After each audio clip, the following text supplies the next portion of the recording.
Uchireddipalem police స్టేషన్లో ఇన్స్పెక్టర్గా బాధ్యత స్వీకరించడం జరిగింది. అలాగే ఉచ్చిరెడ్డిపాలెంలో ఎటువంటి సాంఘిక కార్యకలాపాలు కానీ అట్లాగే శాంతి భద్రత విషయంలో కానీ రాజీపడే ప్రసక్తి లేదు.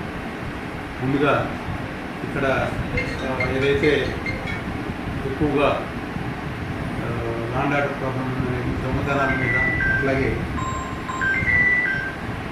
గంజాయి కానీ అట్లాగే పేకాట క్రికెట్ బెట్టింగ్ వాటి మీద కూడా దృష్టి సారించడం జరుగుతుంది.